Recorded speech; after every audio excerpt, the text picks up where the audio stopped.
These are the stories of ordinary British people, told through their diaries, letters, and memoirs, as their lives were changed forever by what they called the Great War. To have London in a state of war is not within the memory of the present generation. Awful as it is very thrilling.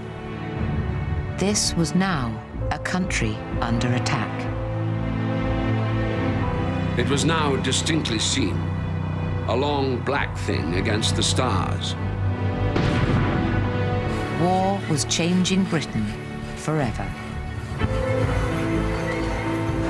You don't mind if I get mixed up in rows about the munitions workers, do you?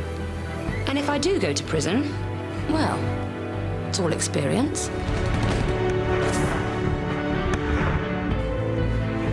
Yet amidst the upheaval, life and love went on. Don't think, dear, I am worrying unnecessarily about you, because I know God can take care of you wherever you are. And if it's His will, darling, He will spare you to come back to me. Uncovered from attics and basements, archives and libraries, their original accounts are here brought back to life, as never before.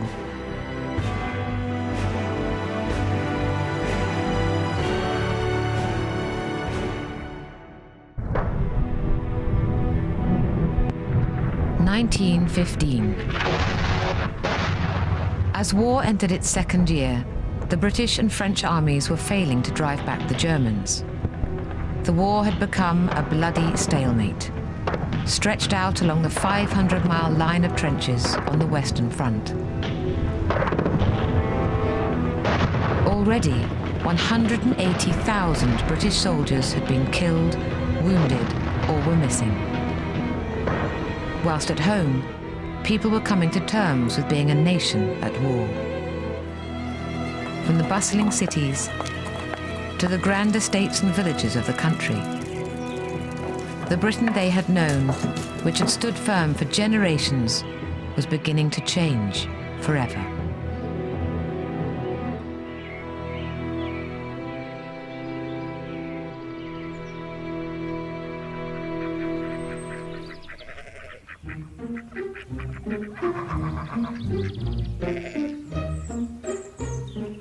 Great Lees in Essex, a classic Edwardian village. From the farmhands to the squire, everyone had their place. And 59-year-old Andrew Clark, the local vicar, watched over them all. When war broke out, Andrew sensed this comfortable world was about to change, and he began a diary. It seems not out of place to put down from day to day such echoes of the war as reach the rectory from outside. The war diary is above all things a village diary. We are having stirring times here.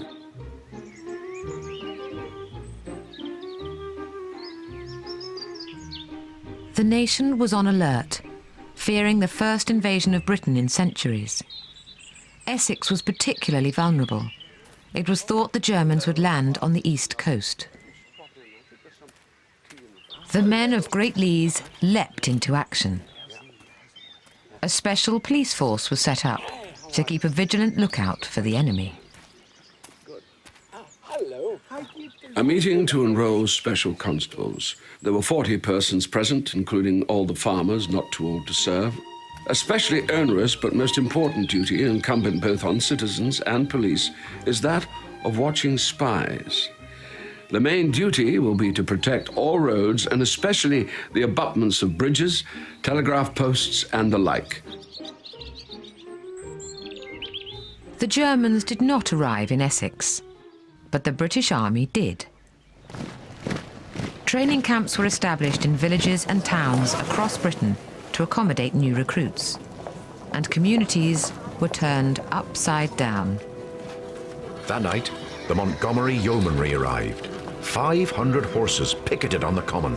Most interesting to watch. Past a squad of men standing at the roadside, with a sergeant questioning them about the countryside. It seems hard to realise it's not play, but the grim business of war. 19-year-old Emily Chittix worked as a servant in Essex, not far from Andrews Parish. The arrival of troops at a nearby camp had changed her life. She'd fallen in love. Will Martin was a 19-year-old farm worker.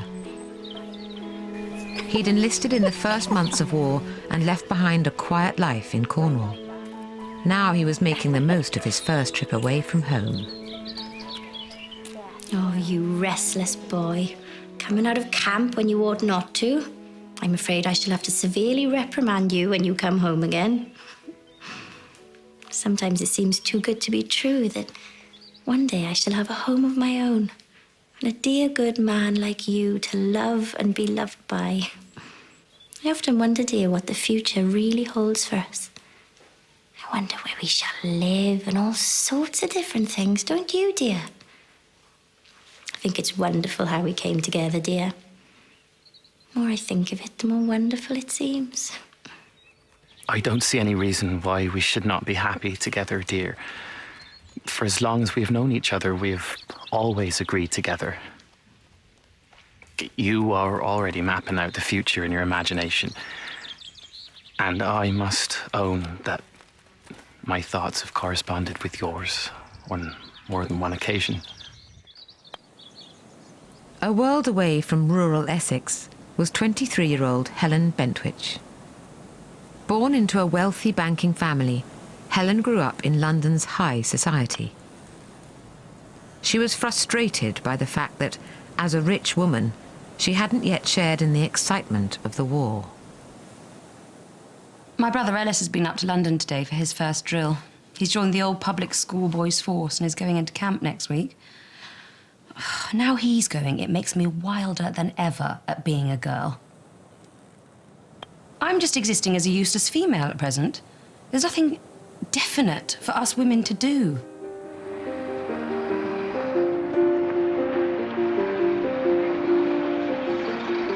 In the heart of London, businesswoman Hallie Miles was more excited by the change she sensed around her.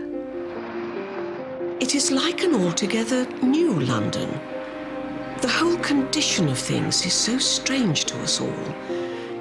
For to have London in a state of war is not within the memory of the present generation. And yet, awful as it is very thrilling. Hallie and her husband Eustace ran a vegetarian restaurant in the West End, the very latest food fashion. At a time when women were not allowed to vote, and respectable married women supposedly belonged in the home, Hallie was a pioneer. In early 1915, food prices began to rise, putting her business in jeopardy. She was determined to overcome it. I am very busy over many things. My cookery book, Economy in Wartime, is to be published as soon as ever I have finished it. It is exactly the right time for it to come out, for the price of meat is becoming so awful that many of the butcher shops are closing. I am trying to start a campaign for demonstrations in meatless cookery. Today we are making mock game soup, and I promise you, it's even more delicious than the real thing. In their different ways, Britons were adapting to being at war. But now their worst fears were realised. War was coming to them. Germany had a terrifying new weapon, the Zeppelin airship. Everyone says the Zeppelins will invade England. One of the German war cartoons is of an army of Zeppelins over Trafalgar Square, throwing bombs down. It couldn't be much closer to us.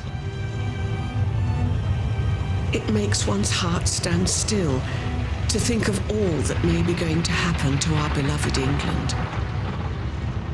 Zeppelins unleashed the first ever air raid on Britain in January 1915. The bombing of London began in May. About 9:45, an airship passed over Great Lees. The buzz of it was distinctly heard at the rectory. Just after it had passed, there was a tremendous bang, loud as thunder. It shook all the windows in the house and caused a bath, leaning against a wall, to clatter down to the floor. The Zeppelins passed on toward London and are reported to have done much damage at Stratford, Leighton, Ilford, and Blackheath.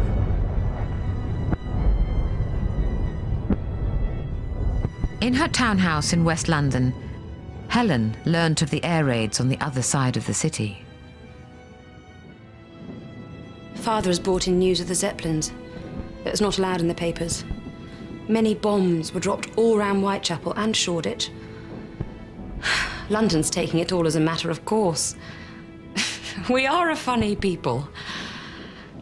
But I'm jolly glad I'm English all the same. We'll muddle through this war somehow and come out grinning on top. In 1915, 37 tons of bombs were dropped all over Britain, killing 181, injuring 500 more.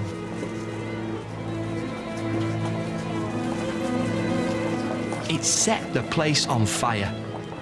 There is an awful lot of damage done. Some streets, not a single window left in. The house in which we were in had all its windows blown in. 2 rooms had a hole in the roof. After the raid, there was only 1 room we could sleep in. When the firemen entered one of the houses that had been destroyed by an awful bomb, they found a husband and wife with all their clothes burnt off them, kneeling in prayer at their bedside. The husband's arm was still round his wife's waist. I sometimes wonder if Eustace and I shall be found like that. It all seems coming so near us.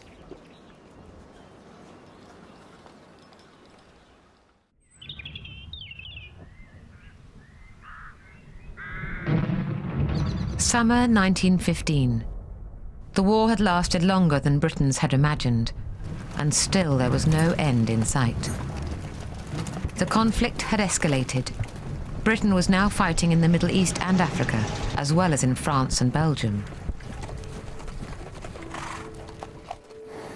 A colossal effort was needed to keep the war going, and change was being forced on Edwardian Britain. 23-year-old Helen Bentwich was about to experience that change herself. As a rich married woman, she would never ordinarily have dreamt of going to work. On her first wedding anniversary, she wrote to her husband Norman, serving in Egypt, to tell him she'd got a job. My darlingest boy, it's very rotten not being able to have a kiss on my wedding day. I think still there's a war on, and we've both enlisted in it. I've been taken on as principal overlooker at Woolwich Arsenal with the princely wages of £4 10 shillings a week, working from 7 a.m. to 7 p.m. for 6 days, and then from 7 p.m. to 7 a.m. for 7 days, and starting next Monday. There. Doesn't that take your breath away? It does mine. You don't mind my getting a job like this, do you? To keep the guns firing at the front, a new government ministry took control of the munitions industry in 1915 and opened the doors to women workers. Working-class women had long done unskilled factory work, but now they were asked to take on highly technical, vital war production, and upper-class women were called to try it too. What's your definition of patriotism? Mine is turning out of a comfy bed at 5 a.m. and wandering off through the pitch-dark anti-Zeppelin streets to one's work. That's what I do now. Oh, I'm absurdly excited to see what it's all going to be like. I couldn't sleep last night for excitement. And for fear I'd not be able to do it. The Woolwich Arsenal was a giant industrial complex. 1,300 acres of factories and workshops, where 80,000 workers made the weapons of modern war. Coming into here at 7 is like going into a huge fair. Crowds and crowds of men and women, chiefly women, pouring into day work and out from night work. Strings of motor lorries with soldiers on them, trains careering madly and imprudently wherever they choose all over the place. Plenty of chaff and cheap banter. But I suppose it's all inevitable. By the end of 1915, almost 2.5 million Britons had volunteered to fight. But recruitment was falling as losses at the front soared. Unlike Germany, Britain had no tradition of compulsory military service. But that was about to change. And the impact would be keenly felt in small communities, like Great Lees. There's been a great turn-up in the village yesterday and today. Some of the farmers had noticed to send all their men to be medically inspected for service. They came to Mr. Caldwell. He advised them to go. This is not voluntary recruiting, but compulsion in dishonest form. It is now quite certain that compulsory military service will be adopted. In January 1916, conscription was introduced in Britain. Every unmarried man aged 18 to 41 could now be called for service. Those who refused faced imprisonment. Britons were being subjected to ever greater demands. And yet, life went on. Will had moved to a training camp in Norfolk, further from Emily, but their romance was blossoming.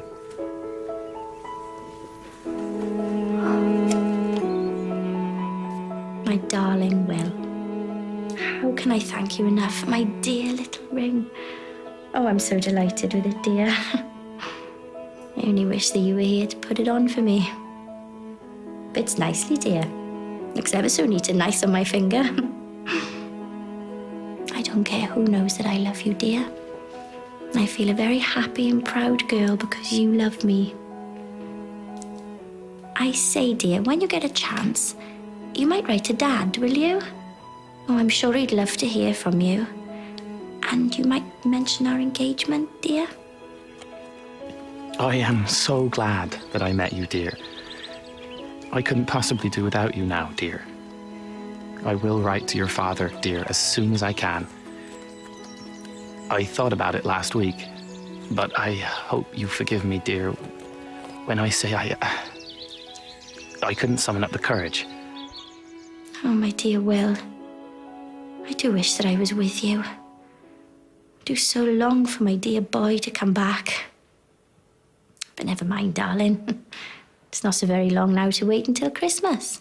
What joy to meet each other then. I shall jump out of my boots nearly with delight. The war at home was intensifying. Air raids were now a regular occurrence. Anti-aircraft guns, searchlights and fighter planes were deployed to defend the nation, but the bombing persisted.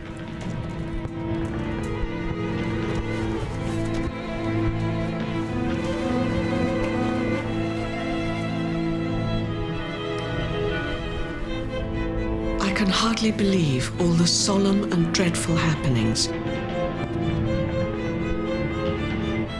There have been several air raids in different parts of England, quite near London. We have twice been warned to leave our flat for the basement. Once was when we were fast asleep, so I woke poor Eustace, who had at first absolutely refused to get up. He was very naughty indeed, and only kept on saying, "Hang the Zepps," and worse than that. But As the sounds of the guns drew nearer, Eustace donned his alarm trousers and joined me in the hall of the flat. And then we sat drearily, waiting for the great Hyde Park gun, our nearest, to fire. At 11 p.m., just as my wife had come up, there were two tremendous explosions just to the north, which shook the house and caused her to call out involuntarily, "Oh, oh!" The second call woke me, and I got up to find the dog roused and barking. At 11:10 p.m., I was dressed and gowned and out.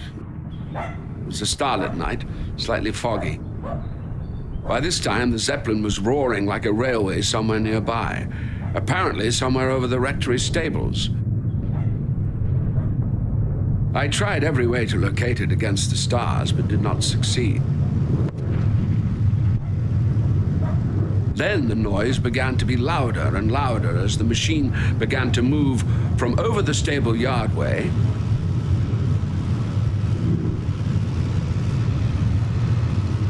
just as the clock struck 12 midnight. Sound was heard of one Zeppelin coming back.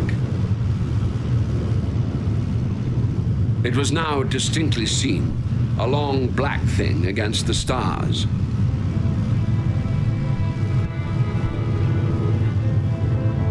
A woman in the street screamed, "Oh my God, there it is! Passing over our street!" Oh, it was awful.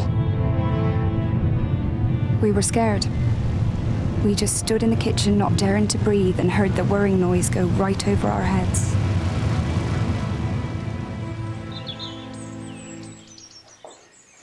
Despite the raids, life had to go on.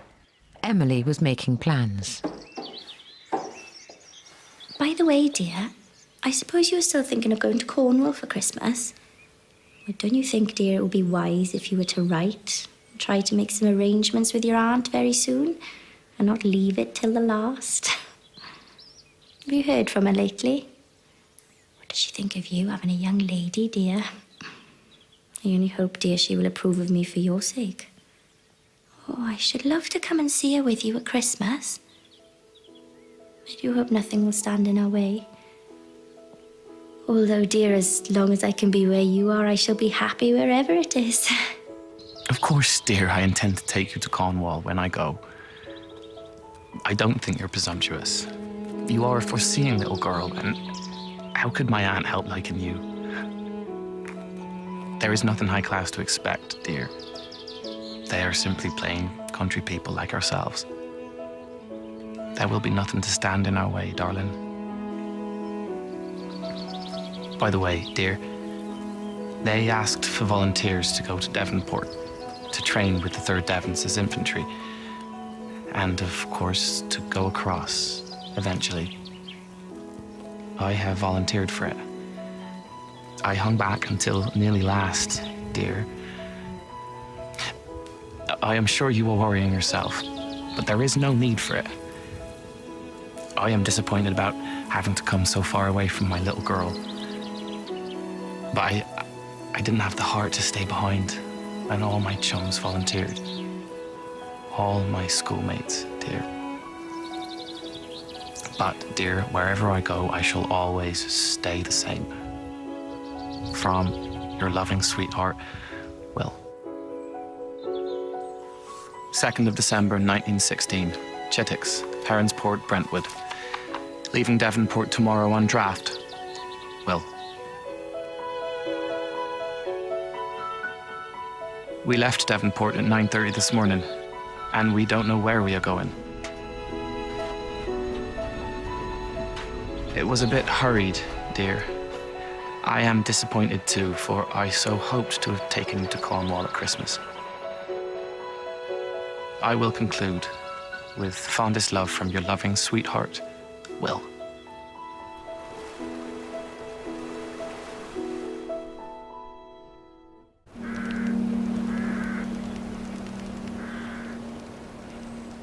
Christmas 1916 was Britain's 3rd Christmas at war.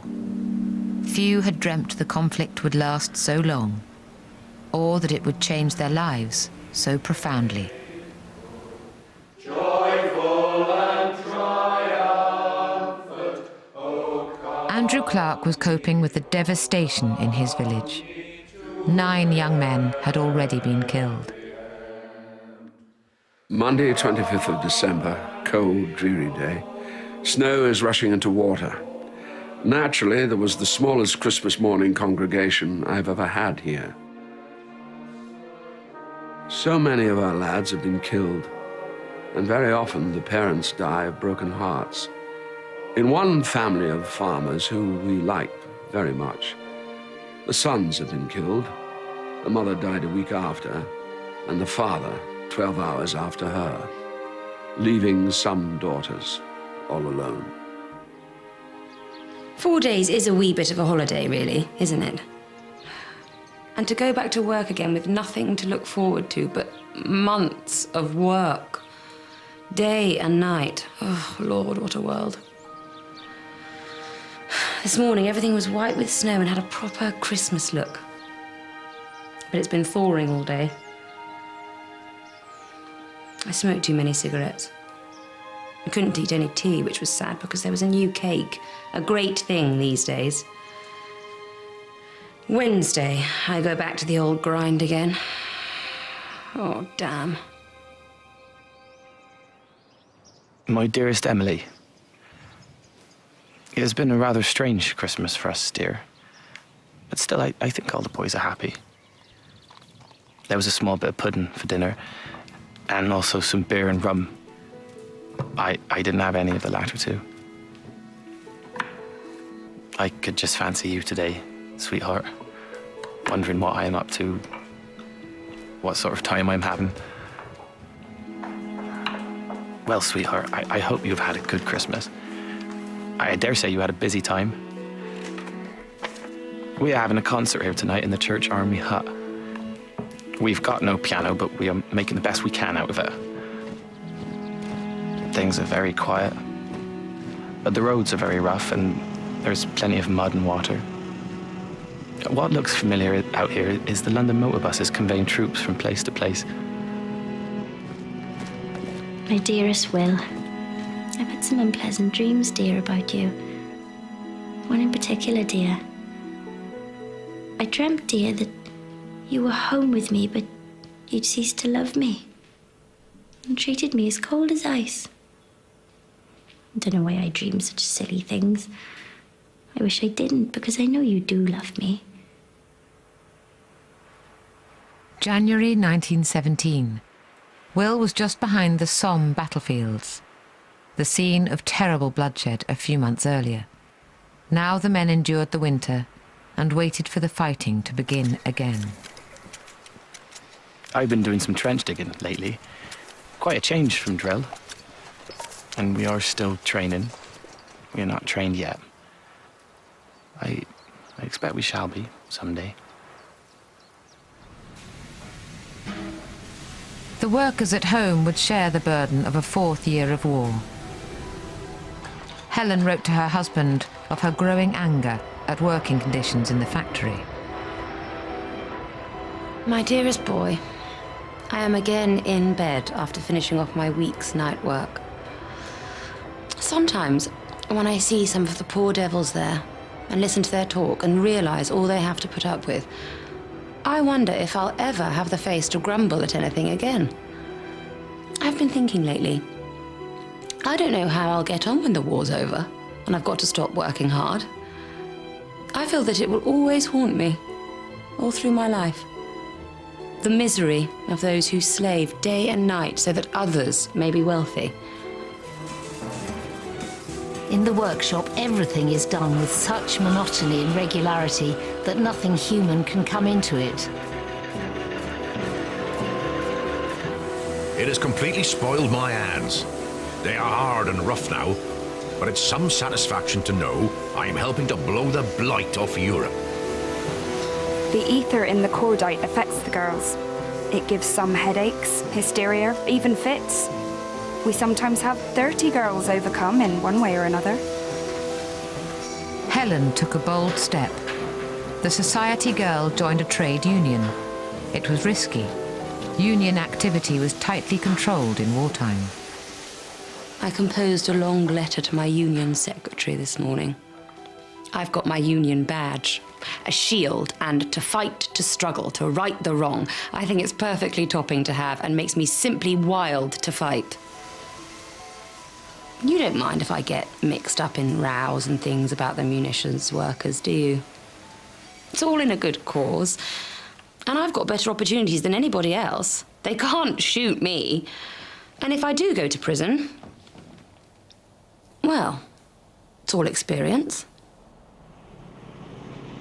More and more was being asked of Britons at home.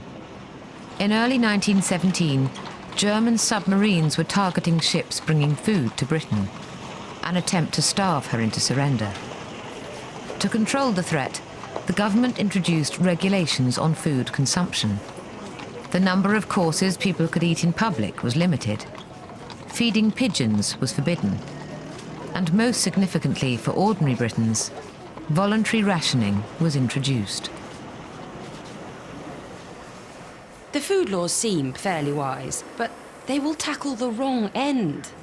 It's the restaurants, extravagant venues and theatres that ought to be banned. And then there'd be not so much need for these restrictions. If you were here and took a walk down Regent Street or Oxford Street and looked in the shop windows, you'd say all you read in the papers about shortages of food was lies. But it isn't, for the poor people.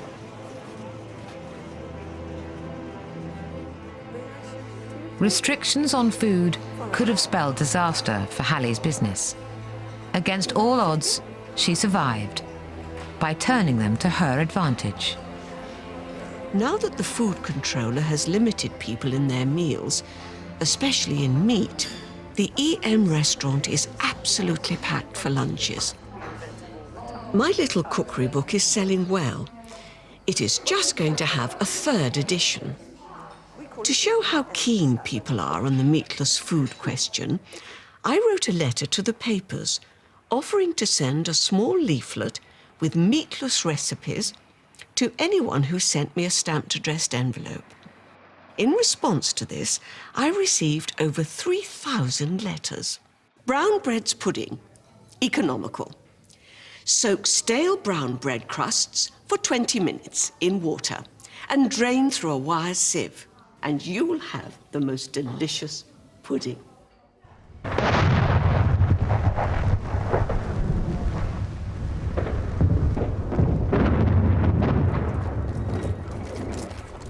The Somme, northern France.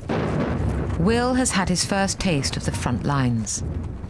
As winter ended, the British Army was preparing for a massive offensive in spring 1917. You need not worry the slightest bit, dear, on my account. For up to the present time, dear, I've gotten all right, and I am still quite well. You were right in your guess, dear. And I have seen a bit of life since that letter reached you, dear. I've just received another letter from you, dear. I can't quite understand your meaning, dear, in one sentence. It's where you said I had guessed quite right, and you had seen some life since I had that letter. Do you mean, Will, you've been fighting? Don't keep it from me, dear. If you've been in the trenches, tell me. I would rather know. I can't think what else you mean, darling. I can't stay to write more in haste. Love from Emily.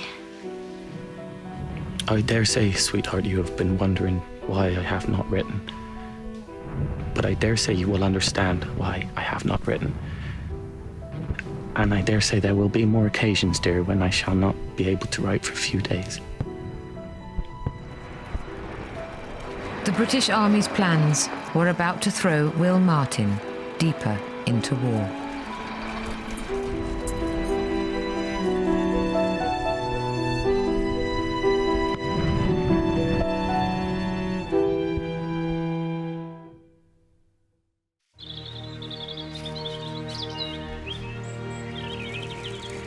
In Great Lees, recruitment and conscription into the army had taken their toll, taking men from their homes and families, and of course their ordinary jobs.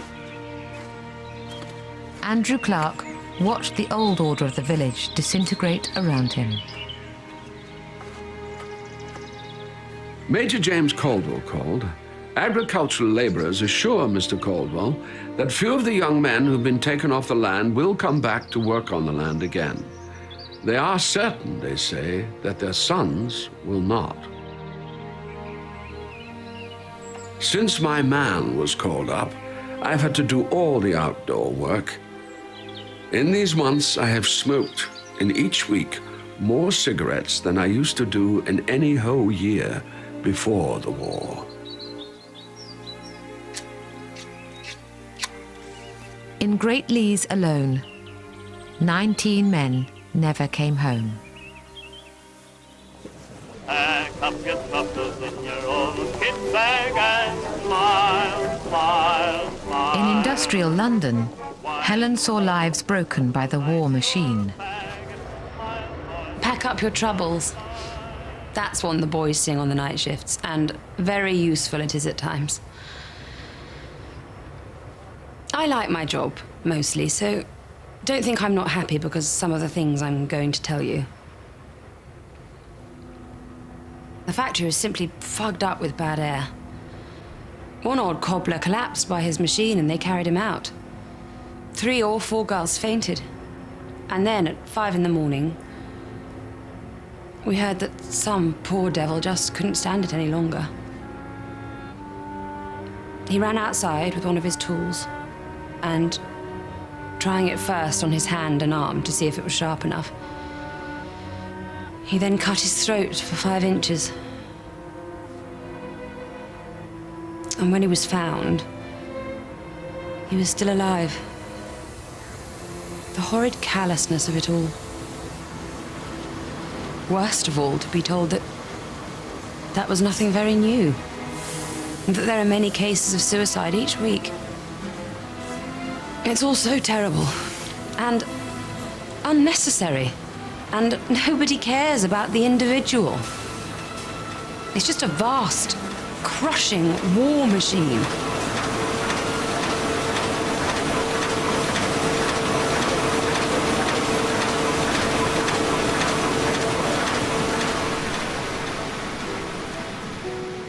My dearest Emily, just a few lines, dear, to let you know that I am still in the land of the living and keeping well. Trusting you are the same, dear. We are not in the same place, dear. In fact, we don't stay in the same place very long. We are having very nice weather at present, dear. I hope it will continue. I wonder what you're doing now. Oh, my dear boy, I do pray that you will be spared. If I lost you... Well, dear, I don't know what I should do. I do want to see you again so badly. But I must try and be patient. Oh, Will, it is very hard to be cheerful, and I'm always thinking of you, wondering if you're all right.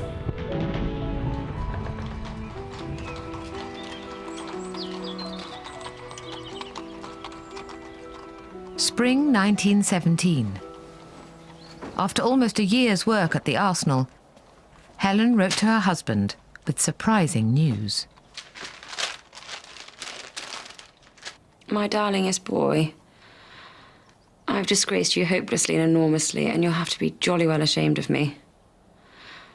I've got the sack. Sad but true. Me, what I'm used to giving select dinners to judges and titled ladies. Me, what am the wife of a captain and brilliant lawyer, has been kicked out of the factory for disobeying rule number 79, which states that a full day's work shall be done for a full day's pay. I have been guilty of talking to the girls about trade unions and receiving payments from them, of course. Aren't I a ghastly failure? Well, there's an end to the arsenal.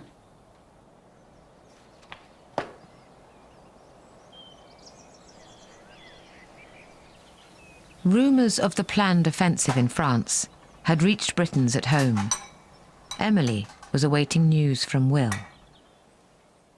My dearest Will, I feel I must write to you again, dear, although there is not much news to tell you. I wonder how you're getting on. I shall be relieved to get a letter from you. Can't help feeling a bit anxious, dear. Of course, I know, dear, you will write as soon as ever you can. The time seems so dull and weary without any news of you. If only this war was over, dear, and we were together again. It will be one day, I suppose. We are having decent weather for the time being, so that makes it a bit more pleasant. I see that you have been rather busy gardening lately. It is of a change of work, I should imagine.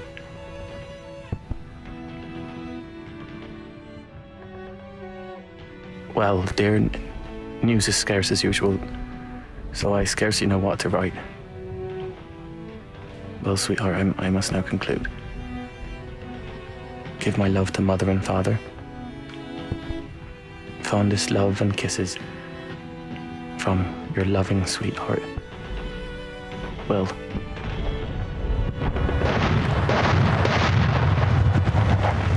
The Allies planned to break the stalemate on the Western Front and finally end the war.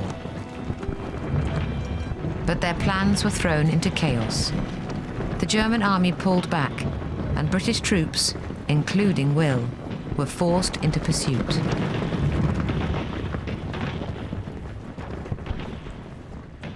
Cheer up, darling. And don't worry about me, I'm quite all right. Only anxious to get your letters. How the time flies. I was just thinking the other day, it's now over 4 months since you went away. It's the longest parting we've had since we met, dear. I'm all alone now, so when I have finished your letter, dear, I am off home. Don't I wish that you were here now? Fondest love and lots of kisses from your loving sweetheart, Emily. In the battle that followed at Arras, the loss of life was huge. Some ground was gained, but the war had not been won.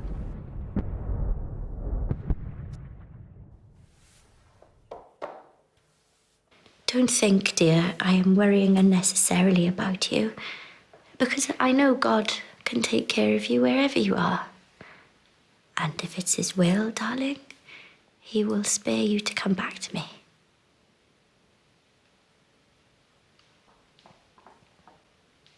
On several occasions, I've dreamed that you were back home with me, dear. And the most strange thing about them, you're always in civilian clothes when I dream of you. And I've never seen you in those, dear, so it seems very strange. Well, darling, I don't know much more to say now, so we'll close with fondest love and kisses from your loving little girl, Emily.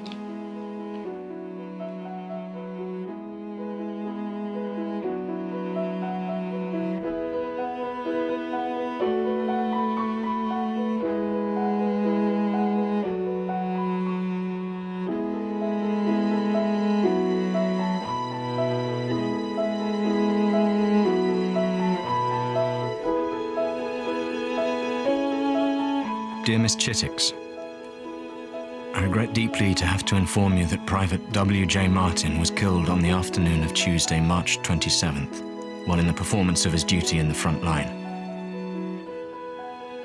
He was hit in the head by a sniper's bullet and never recovered consciousness before he died. I'm returning to you one or two small things which I found in his pocket, which you might care to keep in memory of him.